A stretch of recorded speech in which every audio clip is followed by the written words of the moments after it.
الحمدللہ کفا وسلام علی عبادہ الذین اصطفیٰ اما بعد۔ ناظرین کرام،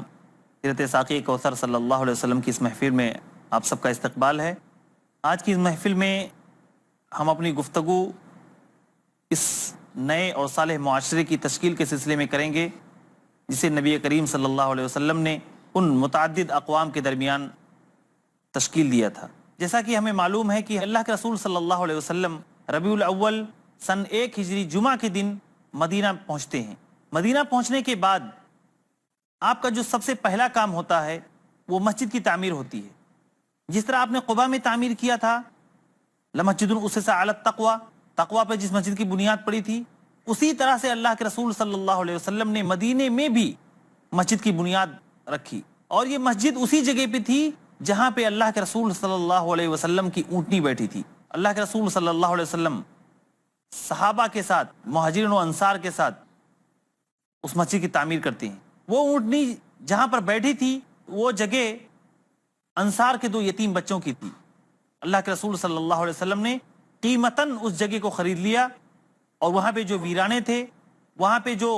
کھجور کے یا غرقد وغیرہ کے پیڑ تھے، اللہ کے رسول صلی اللہ علیہ وسلم نے انہیں کٹوایا، ویرانے جو تھے ان کو برابر سرابر کیا،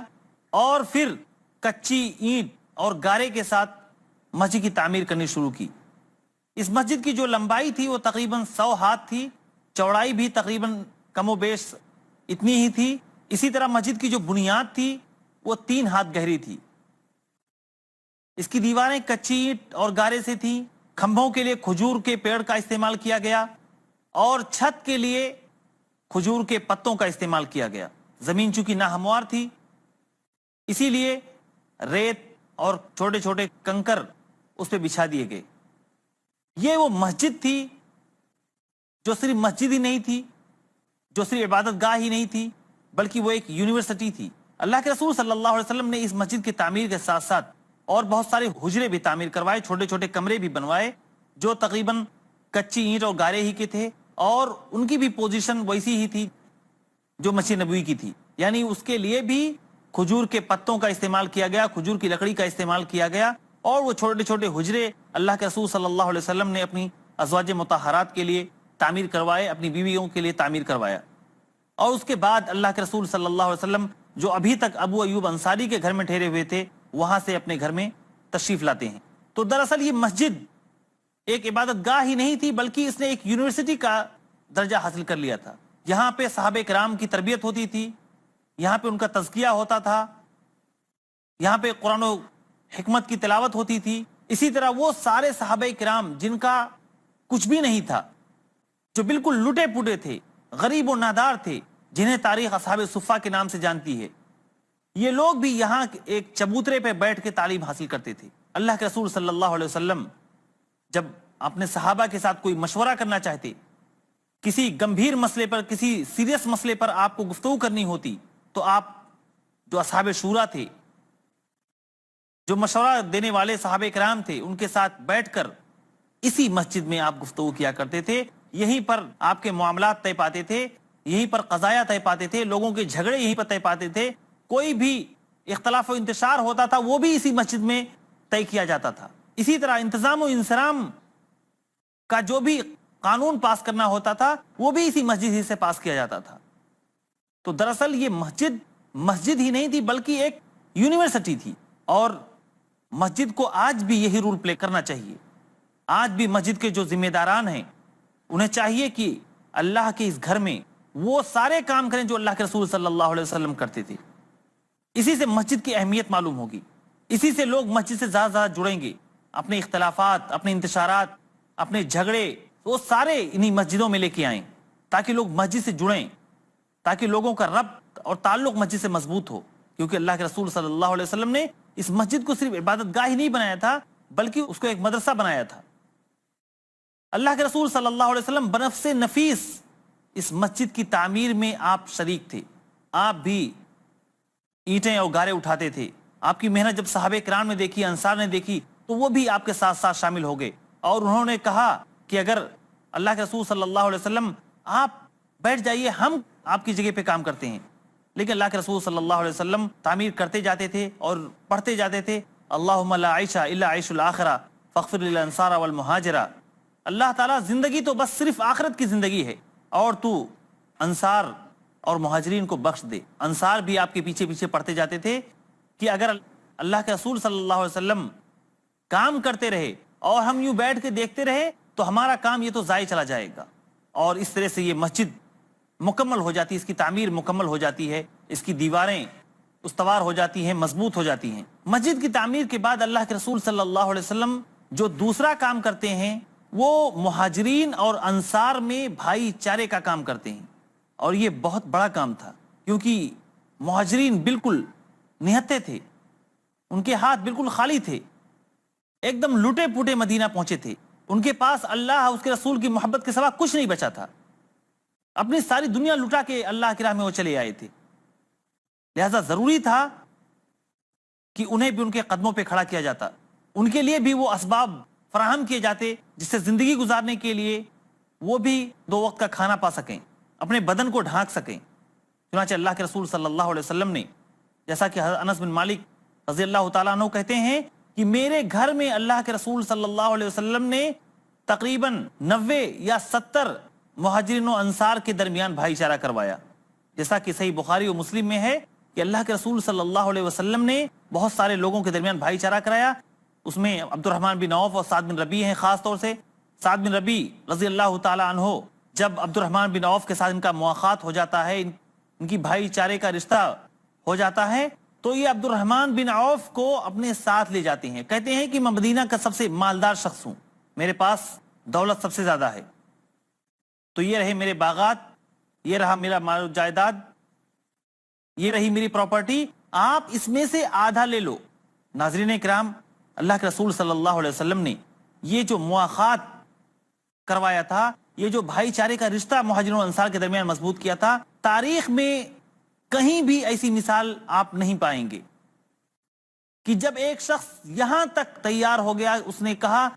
کہ اے عبد الرحمن بن عوف، سعد بن ربیع رضی اللہ تعالیٰ عنہ جیسا کہ فرماتے ہیں کہ انہوں نے کہا کہ عبد الرحمن بن عوف، یہ میری رہی 2 بیویاں، ان میں جو بیوی تمہیں زیادہ پسند ہو، جو بیوی تمہیں زیادہ اچھی لگتی ہو، تم اس کو بولو، میں اسے طلاق دیتا ہوں، اور عدت گزرنے کے بعد تم اسے شادی کر لو، میری یہ پراپرٹی رہی، میں اس کا آدھا تمہیں دیتا ہوں۔ لیکن عبد الرحمن بن عوف رضی اللہ تعالیٰ عنہ بے شک غریب تھے، یہ مہاجرین بے شک لٹ پٹ کے گئے تھے، لیکن یہ فقیر نہیں تھے، یہ سائل نہیں تھے، لوگوں کے سامنے ہاتھ پھیلانے والے نہیں تھے۔ عبد الرحمن بن عوف رضی اللہ تعالیٰ عنہ نے کہا کہ نہیں، مجھے یہ سب نہیں چاہیے، آپ مجھے صرف بازار کا راستہ بتا دو، آپ لوگوں کا بازار کہاں لگتا ہے تاکہ میں وہاں جا کے اپنی تجارت شروع کر سکوں۔ چنانچہ دھیرے دھیرے یہ پنیر اور گھی وغیرہ لے کے اسی بازار میں جاتے تھے، اور اللہ رب العالمین نے ان کی تجارت میں برکت دی کہ ایک وقت آیا کہ عبد الرحمن بن عوف مدینے کے سب سے مالدار شخص بنے۔ اسی طرح دوسرے انصاری نے بھی کہا کہ یہ رہا میرا باغ، اس کا آدھا حصہ تم لو، آدھا میں لیتا ہوں۔ لیکن اللہ کے رسول صلی اللہ علیہ وسلم نے کہا نہیں، پیڑوں کی تقسیم نہیں کرنی ہے، بلکہ مہاجرین بھی محنت کریں گے، اور محنت کرنے کے بعد جو کھجوریں تیار ہوں گی اس میں سے آدھا آدھا تم لوگ تقسیم کر لینا۔ اور حالت یہاں تک پہنچی تھی کہ یہ مواخات صرف بھائی چارے کی حد تک نہیں تھا، بلکہ اللہ کے رسول صلی اللہ علیہ وسلم نے باقاعدہ ان مہاجرین کو انصار کا وارث بنایا تھا کہ ایک انصاری جب مرے گا تو اس کا جو وارث ہوگا وہ سب سے پہلے ایک اس کا مہاجر بھائی ہوگا، اور یہ سلسلہ باقی بھی رہا۔ لیکن بدر کے موقع پر اللہ تعالیٰ نے یہ آیت اتاری، اولو الارحام بعضهم اولا ببعض فی کتاب اللہ، کہ رشتہ دار جو خونی رشتہ جن کا ہوتا ہے وہ وراثت میں ایک دوسرے کے زیادہ حقدار ہیں۔ چنانچہ اخوت و بھائی چارے والا رشتہ تو باقی رہا، لیکن وراثت کا یہ قانون ختم ہو گیا، منسوخ ہو گیا۔ تو اللہ کے رسول صلی اللہ علیہ وسلم نے جہاں پہ مسجد کی تعمیر کرائی اور اس کے درمیان مہاجرین و انصار کے درمیان مواخات کرایا، بھائی چارہ کروایا، اسی کے ساتھ ساتھ یہودیوں کے تینوں قبیلے، بنو قریظہ، بنو نذیر اور بنو قینقاع، ان تینوں کے ساتھ اللہ کے رسول صلی اللہ علیہ وسلم نے صلح بھی کی، ان کے ساتھ معاہدہ بھی کیا۔ ناظرین کرام، وقت ہوا ہے ایک چھوٹے سے وقفے کا، وقفے کے بعد ہم آپ کے سامنے پھر حاضر ہوں گے۔ السلام علیکم ورحمۃ اللہ وبرکاتہ۔ السلام علیکم ورحمۃ اللہ وبرکاتہ۔ ناظرین کرام، اپنی گفتگو جاری رکھنے کے لیے ایک بار پھر ہم آپ کے سامنے حاضر ہیں۔ اللہ کے رسول صلی اللہ علیہ وسلم نے بہت سارے لوگوں کے درمیان بھائی چارہ کرایا، اس میں عبد الرحمن بن عوف اور سعد بن ربیع ہیں، خاص طور سے سعد بن ربیع رضی اللہ تعالی عنہ جب عبد الرحمن بن عوف کے ساتھ ان کا مواخات ہو جاتا ہے، ان کی بھائی چارے کا رشتہ ہو جاتا ہے، تو یہ عبد الرحمن بن عوف کو اپنے ساتھ لے جاتے ہیں، کہتے ہیں کہ میں مدینہ کا سب سے مالدار شخص ہوں، میرے پاس دولت سب سے زیادہ ہے، تو یہ رہے میرے باغات، یہ رہا میرا مال و جائیداد، یہ رہی میری پراپرٹی، آپ اس میں سے آدھا لے لو۔ ناظرین اکرام، اللہ کے رسول صلی اللہ علیہ وسلم نے یہ جو مواخات کروایا تھا، یہ جو بھائی چارے کا رشتہ مہاجرین و انصار کے درمیان مضبوط کیا تھا، تاریخ میں کہیں بھی ایسی مثال آپ نہیں پائیں گے کہ جب ایک شخص یہاں تک تیار ہو گیا، اس نے کہا کہ اے عبد الرحمن بن عوف، سعد بن ربیع رضی اللہ تعالیٰ عنہ جیسا کہ فرماتے ہیں کہ انہوں نے کہا کہ عبد الرحمن بن عوف، یہ میری رہی 2 بیویاں، ان میں جو بیوی تمہیں زیادہ پسند ہو، جو بیوی تمہیں زیادہ اچھی لگتی ہو، تم اس کو بولو، میں اسے طلاق دیتا ہوں اور عدت گزرنے کے بعد تم اسے شادی کر لو۔ میری یہ پراپرٹی رہی، میں اس کا آدھا تمہیں دیتا ہوں۔ لیکن عبد الرحمن بن عوف رضی اللہ تعالیٰ عنہ بے شک غریب تھے، یہ مہاجرین بے شک لٹ پٹ کے گئے تھے، لیکن یہ فقیر نہیں تھے، یہ سائل نہیں تھے، لوگوں کے سامنے ہاتھ پھیلانے والے نہیں تھے۔ عبد الرحمن بن عوف رضی اللہ تعالیٰ عنہ نے کہا کہ نہیں، مجھے یہ سب نہیں چاہیے، آپ مجھے صرف بازار کا راستہ بتا دو، آپ لوگوں کا بازار کہاں لگتا ہے تاکہ میں وہاں جا کے اپنی تجارت شروع کر سکوں۔ چنانچہ دھیرے دھیرے یہ پنیر اور گھی وغیرہ لے کے اسی بازار میں جاتے تھے، اور اللہ رب العالمین نے ان کی تجارت میں برکت دی کہ ایک وقت آیا کہ عبد الرحمن بن عوف مدینے کے سب سے مالدار شخص بنے۔ اسی طرح دوسرے انصاری نے بھی کہا کہ یہ رہا میرا باغ، اس کا آدھا حصہ تم لو، آدھا میں لیتا ہوں۔ لیکن اللہ کے رسول صلی اللہ علیہ وسلم نے کہا نہیں، پیڑوں کی تقسیم نہیں کرنی ہے، بلکہ مہاجرین بھی محنت کریں گے، اور محنت کرنے کے بعد جو کھجوریں تیار ہوں گی اس میں سے آدھا آدھا تم لوگ تقسیم کر لینا۔ اور حالت یہاں تک پہنچی تھی کہ یہ مواخات صرف بھائی چارے کی حد تک نہیں تھا، بلکہ اللہ کے رسول صلی اللہ علیہ وسلم نے باقاعدہ ان مہاجرین کو انصار کا وارث بنایا تھا کہ ایک انصاری جب مرے گا تو اس کا جو وارث ہوگا وہ سب سے پہلے ایک اس کا مہاجر بھائی ہوگا، اور یہ سلسلہ باقی بھی رہا۔ لیکن بدر کے موقع پر اللہ تعالیٰ نے یہ آیت اتاری، اولو الارحام بعضهم اولا ببعض فی کتاب اللہ،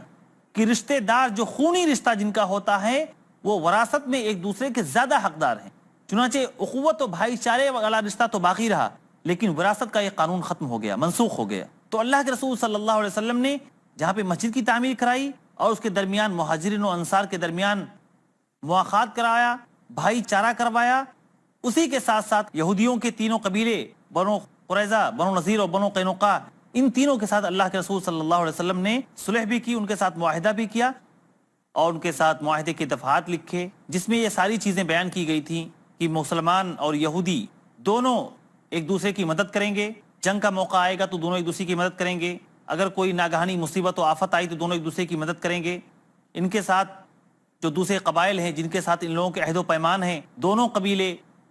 دونوں قومیں، مسلمان اور یہودی، دونوں اس کی رعایت کریں گے۔ اور اللہ کے رسول صلی اللہ علیہ وسلم نے امن و سکون برقرار رکھنے کے لیے وہ ساری کوششیں کی جو انسان کر سکتا تھا۔ اگر کوئی شخص ایسے موقع پہ اللہ کے رسول صلی اللہ علیہ وسلم پر نعوذ باللہ یہ الزام لگائے کہ اللہ کے رسول صلی اللہ علیہ وسلم اس دنیا میں بدامنی پھیلانے کے لیے آئے تھے، دہشت گردی پھیلانے کے لیے آئے تھے، تو تاریخ انسانی میں اس سے بڑا جھوٹ اور اس سے بڑا الزام کچھ بھی نہیں ہو سکتا۔ اللہ کے رسول صلی اللہ علیہ وسلم نے ہر ممکن کوشش کی کہ امن برقرار رکھنے کے لیے جو بھی طریقہ ممکن ہو سکے وہ اپنایا جائے۔ چنانچہ جتنے بھی قبائل تھے اللہ کے رسول صلی اللہ علیہ وسلم نے ان کے ساتھ معاہدے کیے۔ جو بھی شخص معاہدے کے لیے تیار ہوا، جس شخص نے بھی آپ کے ساتھ امن کے لیے ہاتھ بڑھایا، اللہ کے رسول صلی اللہ علیہ وسلم نے فوراً اس کو قبول کیا۔ اسی کے ساتھ ساتھ اللہ کے رسول صلی اللہ علیہ وسلم اس معاشرے کی تشکیل کے لیے جو ایک نیا معاشرہ وجود میں آیا تھا، جو ایک نیا دارالسلطنت وجود میں آیا تھا، اللہ کے رسول صلی اللہ علیہ وسلم نے اس کو ایک صالح معاشرہ اور مثالی معاشرہ بنانے کے لیے آپ نے بہت سارے احکامات بھی جاری کیے۔ خود مسلمانوں کو ان دفعات پر، خود مسلمانوں کو ان احکامات پر عمل کرنے کے لیے بہت ساری چیزیں آپ نے بتائیں، اور ان مسلمانوں کو یہ باور کرایا کہ تم ایک علیحدہ امت ہو، تمہاری ایک تہذیب ہے، تمہارا ایک کلچر ہے، تمہاری الگ شناخت ہے۔ ایسا نہیں ہے کہ تمہاری شناخت دوسری قوموں کے ساتھ ضم ہو جائے، ایسا نہیں ہے کہ تم دوسری قوموں کے ساتھ ایک دم خلط ملط ہو کے زندگی گزار سکتے ہو، نہیں، تمہاری اپنی شناخت ہوگی، تمہاری اپنی الگ پہچان ہوگی۔ چنانچہ قتل و خونریزی کے لیے اگر کوئی شخص کسی کو قتل کرتا ہے، کسی کا ناجائز خون بہاتا ہے، تو ان ساری چیزوں کے لیے اللہ کے رسول صلی اللہ علیہ وسلم نے احکامات جاری فرمائے۔ خون کا بدلہ خون ہوگا، اگر مسلمانوں کا کوئی ادنا بھی شخص کسی کو